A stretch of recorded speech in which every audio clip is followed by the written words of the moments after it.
Welcome back to So You Want to Be a Real Estate Agent. I am Meredith Fogel here along with my co-host Alicia Soikawa.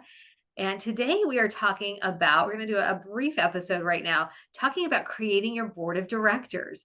This was an idea that Alicia brought to us after having sort of one of those synchronistic, I think, encounters with someone Yes. who kind of came into your life in an interesting way and brought this idea to you. And I thought it was fascinating. I thought it could apply to certainly every real estate agent listening and also to any business owner listening, maybe even Yes. people as well. So, what is this all about, Alicia, creating your board of directors?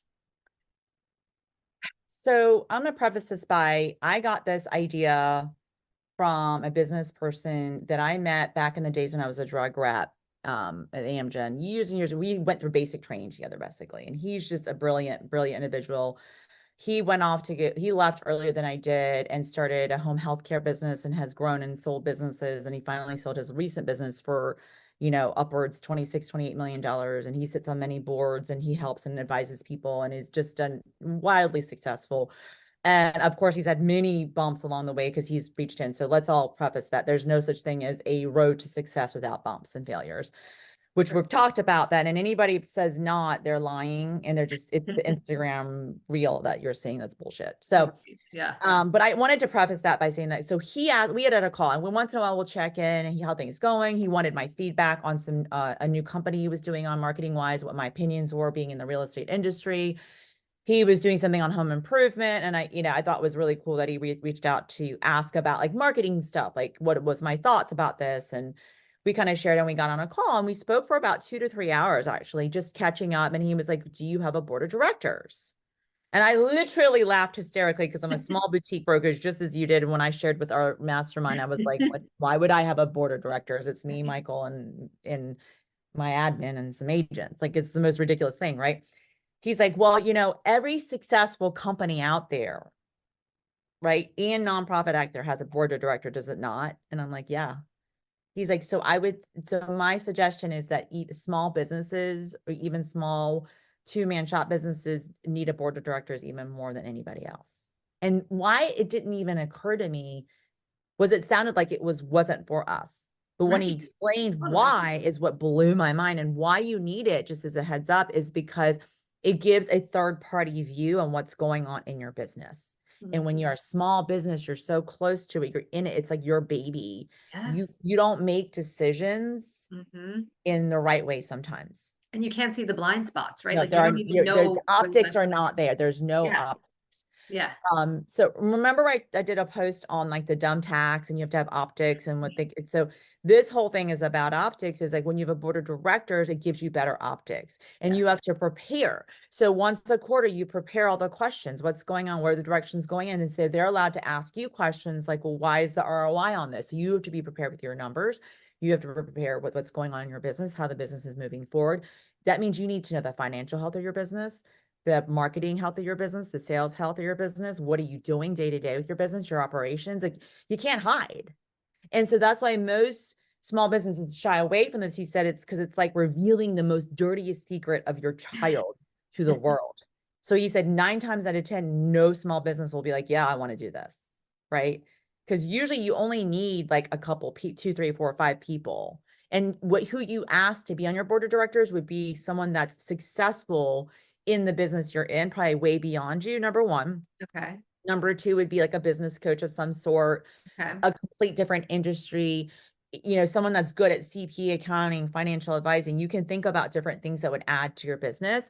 Okay. And typically you can ask people, a lot of people will do it for you for free. He said, you'd be surprised. People are That's what wanting I to was help gonna you ask grow. you. Like, why? Why would these people want to sit on our board? Like, this is Yeah. me like, thinking through it, and I'm just gonna ask you as like I would, Yeah. as a friend, because as I'm hearing you say this, first of all, I'm like, that's a lot of documents that it sounds like I Mhm. have to prepare. Mhm. I don't even know who I would ask. Why would Mhm. they do this for me? So, So I think it would be sometimes you pay people, okay. right? Some people are paid, and sometimes you can work out something where like, how about, it's a lot of times it's like pay for, right? Because there's Yeah. a lot of successful people out there that are retired and bored out of their brains. They want to help people. You'd be surprised. Okay. I could see There that. are Yeah. people that want to see other people succeed. And I Okay. think the thing is, if you don't ask, you're True. not going to get anybody. So I True. would ask, I think that every person has relationships in their circle, whether they want to admit it or not, of people that probably have done it and been there and that could give some great advice to you Yeah. Right. and perspective. And maybe you don't need as many people as you think you need. Okay. That's right. So You you just said prepare. So 3 you to, would prepare all the questions. Remember, I gave you the questions about like, yeah. I don't know, it would be like, what are your finances for the month? What's going on? What is your marketing projections? Like, what do your sales look like? Where's your biggest lead pillar? What is your biggest struggle? So it had all these questions he sent over. This is like a standard one that he would give small businesses. And the whole point is that you would answer all these questions once a quarter or once a month, submit it to everybody and have an agreed meeting date to go through, and you're presenting the data to them. And then they would come back with their feedback to say like, hey, Meredith, why aren't you doing this? Or maybe you need to fire that person, or maybe you need to hire help for this. Why are you wasting time on that? Does Yes. that make sense? And as Yes. you grow in the business and they see you grow, obviously over time, if you're successful, then you would probably compensate someone for their time. Okay. Okay.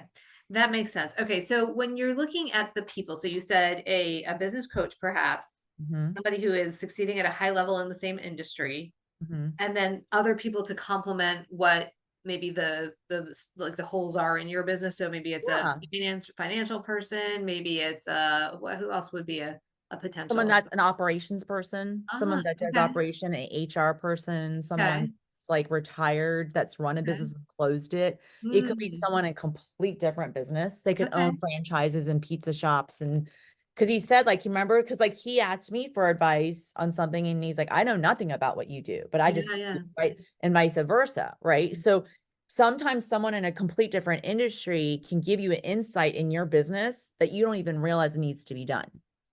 Right. Well, I love the idea of having like a sounding board that's really like very Yes. objective and can see things, like you said, from a 360 perspective. All right. So let's go The ahead. beauty of that real quick is that when you know you have to present something once a quarter to people that Yeah. are gonna be like, why are you doing that, Meredith? Yeah. You're gonna get the shit done. And Yeah. you're not gonna that whole analysis paralysis, you're not gonna do it because you know you have someone to report to. Yeah. So Okay. that's why the board is so important. So to play devil's advocate, why is just having like just a business coach not enough? Why is this board different from that? Because a business coach is not looking at your business quarterly. Your business coach is Mm, someone you talk, it's like a therapist. You talk to that person every week okay. and Okay. they're in it with you. They're too close to it. Right. And there's a relationship there that's different than you presenting. The other board is just looking at data. Okay. It's looking Okay. at data that you submit and you're presenting. Gotcha. Okay. And then as I far don't as think figuring, oh, go you ahead. could probably have them on there, but I think that that wouldn't probably be enough. Okay, so it's not interchangeable.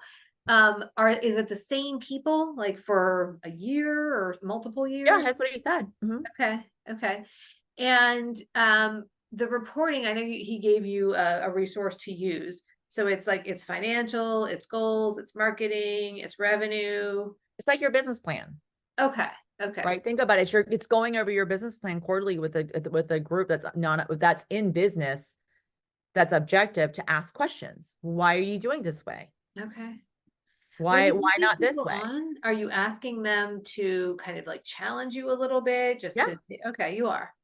So Okay. like so he said he would be on mine. I Uh-huh, haven't that's talked to him awesome. since then. He said he would. I mean, I have to fill paperwork out. I probably wouldn't even look at doing it until April right now because you want the whole quarter to go by and then see what's going on, Right. right? Yes. But just knowing that, and I think some of the people I've met through the Platt group, I probably would ask them to be on it. Okay. Okay. Maybe people from different countries. That's Tony Robbins Um, Platinum Partnership. because I'm in a different group, so I know different people. I could be like, hey, can you spare an hour just to be on this board? And Yeah. it's going to be hard probably to find someone that can be all at the same time, right? That's why we have to book it way in That advance. was my other question is how do you Mhm. get all these people together? Is a Zoom meeting, I I guess? probably would do it in Zoom unless you have everybody Okay. local. I think Zoom is the easiest way to present and to show data because of the way the world is right now. That way people don't have to drive. That's the most respectful way I think of time. Yeah. Okay. And kind of back to the last episode that we just filmed, which was analysis paralysis. Let's say you have an idea. So, for example, the idea that you're working on right now, would you take this to your board and say, "What do you guys think? Is this something that seems like it's something I should do or not do?" No, because that has nothing to do with the business I'm in right now. Okay. But what if So it does? like Let's say that let's say you want to, I don't know, you want to bring on an ancillary revenue stream of some kind that's real estate related or something like that. Is that something you would Yeah, be? absolutely. I would say these are the pros and cons. This is what I'm bringing you. They're probably going to say, what is the projected income from it? What is the projected manpower you need? Who's going to handle the other stuff while you do this? They're going to ask those kind of questions, I Mhm. bet. So Like, they're where are really you helping you gonna, think right? critically through the whole Yeah. process. So that's why he said people don't like it because they in small business people want to do what they want to do and they don't like having to report to someone on how to get things done. And that's the honest truth. Yeah. Well, but I think what's great about this idea is that, especially in a business like this one, and where we tend to do like the shiny penny Mhm. approach. And this is kind of the opposite of what we were saying before, where just execute, execute, execute, don't wait.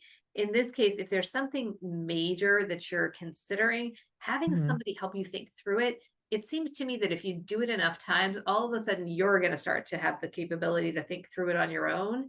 Not to say Yes. you shouldn't still have these people advising you, but you're going to grow a different set of skills than you have right now that will help you make good independent decisions, and maybe not even have to take some of these things to the board, or come with them in a more fleshed out way. Now you're really thinking like a business person rather than a solo operator. I think so too. Like you kind of have to think about it this way is it's helping you know that you have someone to answer because like as a self-employed person, why do people hire coaches for accountability? Right. That's for accountability of day to day, Right.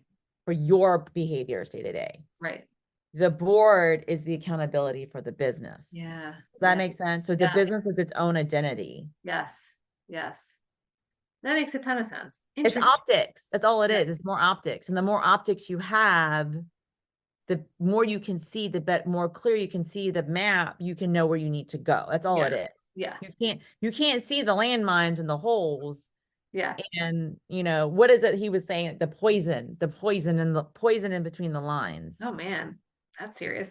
That's Yeah. also with contracts. Like you get lawyers, you need to make sure you're the right, maybe an attorney would be a great person to, Oh, that's such a good idea. Yes. because attorneys have different thinking than we do. Like Yeah.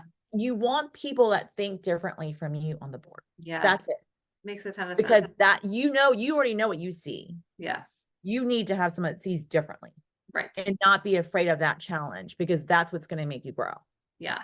So for somebody who's listening and is interested in embracing this concept and taking a first step, would you say the first step is do you calendar the first meeting first?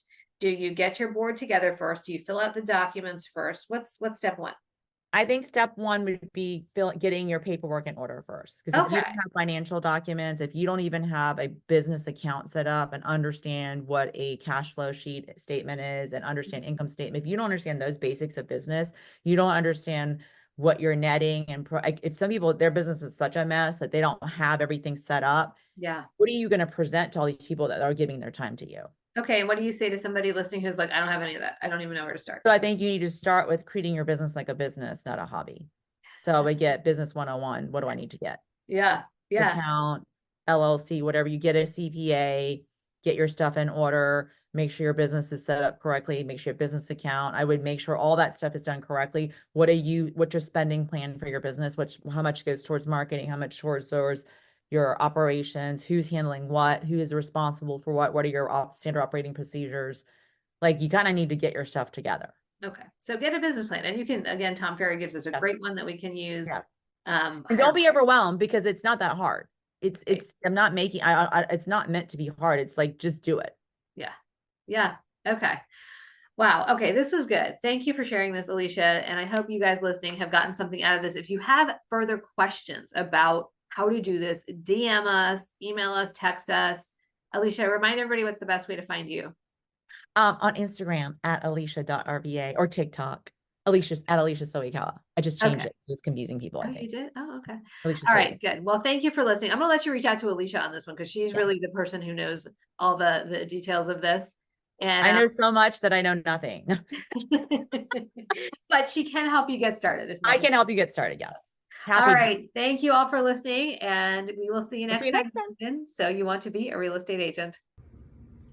If you're interested in learning how to become that go-to local real estate expert all the sellers call to give you their listings, read Farming for Real Estate Agents. You can pick up your copy today on Amazon, Kindle, on Audible, or anywhere you get books.